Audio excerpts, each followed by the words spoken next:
everybody. We had a great weekend. From an economic standpoint, our prices are coming down very substantially on groceries and things. They're already at a much lower level than they were with the last administration. And we worked on it this weekend, and you're going to see some of the items that were a little bit higher. They were lower than the last administration, but a little bit higher. We're going to have some little price reductions, and in some cases, some pretty good ones. They used the affordability word.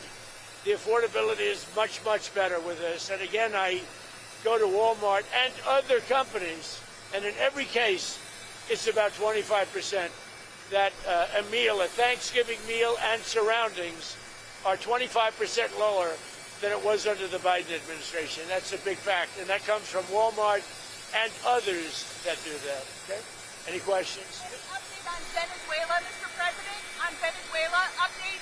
No update on Venezuela. The designation of that cartel associated with Maduro, does that mean that the U.S. government can target Maduro's assets or infrastructure inside Venezuela? It allows us to do that, but we haven't said we're going to do that. And we may be having some discussions with Maduro, and we'll see how that turns out. They would like to talk. Mr. President, Representative Massey says he's concerned that the Epstein probe you are calling for could be a smokescreen to block the release of more files. Is that the case? Well, I don't want to talk about it because fake news like you're a terrible reporter, and fake news like you, they just keep bringing that up to deflect from the tremendous success of the Trump administration. So a guy like Massey, his poll numbers are showing he's at 6% approval rating right now. And we call him Rand Paul Jr. because he never votes for the Republican Party.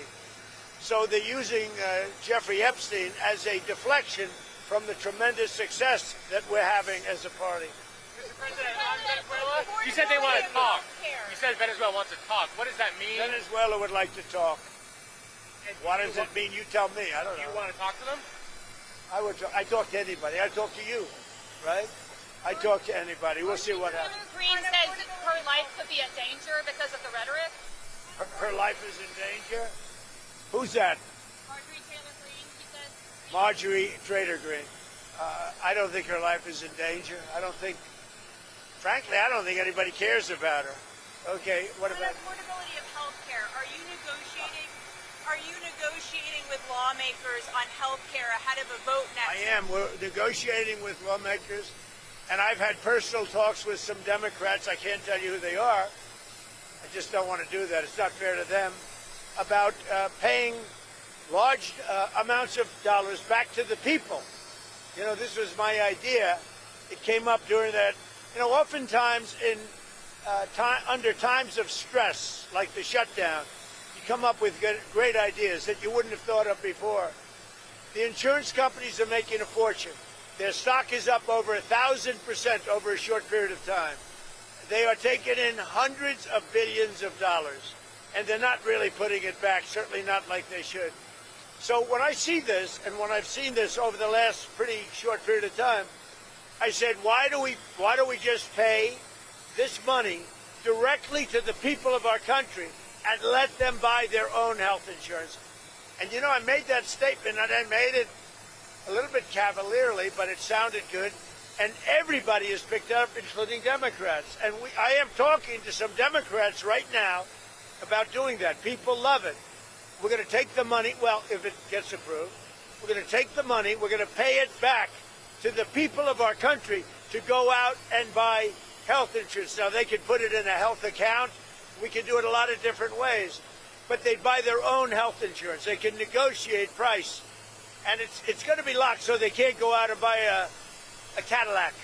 They can go out and buy health insurance. Carlson. Is it time for Congress to move legislation that puts pressure on Russia and puts pressure on Putin?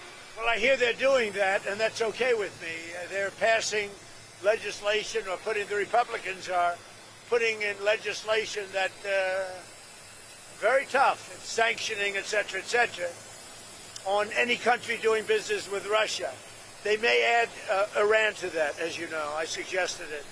So any country that does business with Russia will be very severely sanctioned. We may add Iran to the formula, yeah. Mr. President, Tucker Carlson recently had a friendly interview with anti-Semite Nick Fuentes. Tucker Carlson. What role do you think Tucker Carlson should play in the Republican Party and the conservative movement going forward? Well, I found him to be good. I mean, he said good things about me over the years. I think he's good. We've had some good interviews. I did an interview with him. We had 300 million hits. You know that. Look, I can't tell him. Should he be? Will you let me finish my statement? You are the worst. You're with Bloomberg, right? You are the worst. I don't know why they even have you. We've had some great interviews with Tucker Carlson, but you can't tell him who to interview. I mean, if he wants to interview Nick Fuentes, I don't know much about him, but if he wants to do it, get the word out. Let him, people have to decide. Ultimately, people have to decide. The mayor of New York, I will say, would like to meet with us, and we'll work something out. But he would like to come to Washington and meet, and we'll work something out. We want to see everything work out well for New York. You yourself had dinner with Nick Fuentes at Mar-a-Lago a few years ago. What role should he play in the conservative movement? Well, I didn't know he was coming, and he was with, as you know, somebody, Kanye. And Kanye asked if he could have dinner, and he brought Nick. I didn't know Nick at the time. And he did. He came, and along with a few other people. He brought a few people with him. Meeting people, talking to people, like for somebody like Tucker, that's what they do. People are controversial. Some are, some aren't. I'm not controversial, so I like it that way. Okay. Venezuela, are you discussing options with Congress? Are you going to Congress to discuss potential options you're considering? I'd like to keep Congress involved. I mean, we're stopping drug dealers and drugs from coming into our country. And I actually told Marco and some of the people, our Secretary of State is doing a great job, by the way. I said, go to Congress and let them know we're not letting drugs come through Mexico. We're not letting them come through Venezuela. And let Congress know about it. We don't have to get their approval, but I think letting them know is good. The only thing I don't want them to do is leak information that's very important and confidential and may put our military at risk, or whoever is doing, CIA, military, etc. But I did say, I said, go and see Congress, see the representatives that we're supposed to be seeing, and be open about it. If they say, we don't want you to stop drugs from coming into the country, I don't think that would be good, yes. Are any other countries committed to helping the U.S. with Venezuela, or is all our action still? Yeah, we have great support because it's all about drugs. Well, in Venezuela's case, it's about drugs, and it's also about thousands, hundreds of thousands of people that they've released into our country. And some are gang members from Tren de Aragua. Some are many are drug dealers. Some are murderers. So in the case of Venezuela, it's the prison population. Their almost entire prison population was released into the United States. You know what that means?